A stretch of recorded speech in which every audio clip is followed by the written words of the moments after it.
স্বাগতম স্বাগতম স্বাগতম ওয়েলকাম স্বাগতম স্বাগতম মমতা ব্যানার্জি জিন্দাবাদ অভিষেক ব্যানার্জি জিন্দাবাদ আলিপুরদুয়ার জেলা তৃণমূল কংগ্রেস জিন্দাবাদ জিন্দাবাদ জিন্দাবাদ আগামী দিনে রাহুল লোহার লড়বে লড়ছে লড়বে রাহুল লোহারকে তৃণমূল কংগ্রেসের পক্ষ থেকে জানাই ওয়েলকাম স্বাগতম ওয়েলকাম স্বাগতম বন্দে মাতরম বন্দে মাতরম তৃণমূল কংগ্রেস জিন্দাবাদ মমতা ব্যানার্জি জিন্দাবাদ অভিষেক আমি বিগত 2014 থেকে বিজেপির সাথে যুক্ত ছিলাম।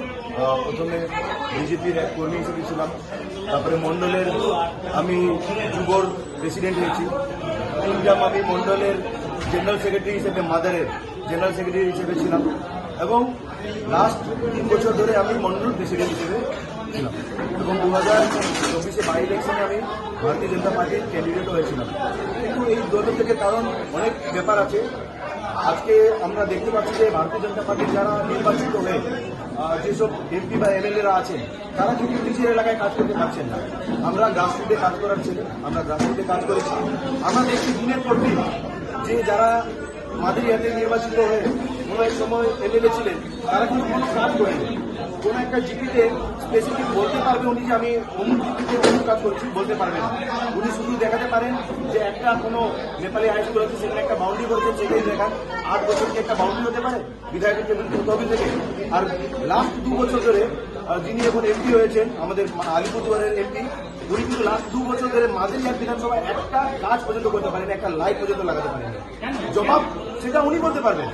এখন বিজেপি যারা এমএলএ এমপি হয়েছে তাদের কাজ করার জন্য আমরা পাঠিয়েছি। আর যারা গ্রাউন্ড লেভেলে যারা মানুষ আছে তারা কিন্তু আমাদের মধ্যে একটা লিডারশিপকে জিজ্ঞাসা করে যখন আমরা গ্রাসরুটে কাজ করতে যাই যে আমাদের কাজ কোথায় হচ্ছে, যে কোনো জিনিসে কোনো কাজ হচ্ছে না। আর দিনের পর দিন আমরা দেখছি যে আমাদের এই বিজেপির যে এমপি এমএলএ আছে অনেক 2 নম্বরই কাজে যুক্ত আছে। সেটা আমরা কিছুদিন পরে আমরা আপনাদের আবার মিডিয়ার সামনে আমরা ডাকবো, সেটা প্রকাশে থাকবে, গঙ্গাদা থাকবে, পুরো জেলার টিম থাকবে। আমরা সেটা প্রকাশ করব যে বিজেপির এমপি এমএলএরা কোন জায়গায় কিভাবে মানুষকে মারছে, জিন্দা মানুষকে তারা মৃত ঘোষণা করছে, সেটা আমরা কিছুদিন পরে আপনারা দেখতে পারবেন। এবং মমতা ব্যানার্জি যেভাবে পশ্চিমবঙ্গের মধ্যে সাধারণ মানুষের জন্য যেরকম যোজনা নিয়ে এসেছে, সাধারণ মানুষের বাড়ি বাড়ি পৌঁছে দিচ্ছে, সেটাতে আমি অনুপ্রাণিত হয়ে আজকে আমি টিএমসি পার্টিতে যোগদান করেছি। এবং আমি আশা রাখবো জেলায় যেভাবে আমাকে কাজ করাবে এই জেলায়, আমি সেভাবে দলের সাথে কাজ করব, মানুষের সাথে কাজ করব এবং এই টিএমসি যে আমাদের পার্টি আছে তাকে আমরা এগিয়ে নিয়ে যাওয়ার চেষ্টা করবো সবাই মিলে। সেটা দল ঠিক করবে, প্রার্থী হবে হবে না সেটা দলের ব্যক্তিগত, সেটা দল সিদ্ধান্ত, সেটা আমাদের কারো সিদ্ধান্ত না। আমি আশা করি সেটা দল সিদ্ধান্ত করবে। যেই ক্যান্ডিডেট হোক তার জন্য 100% রাহুল লোহার, সেটা মাদারিহাটে হোক বা আলিপুরদুয়ারে হোক, দেবে।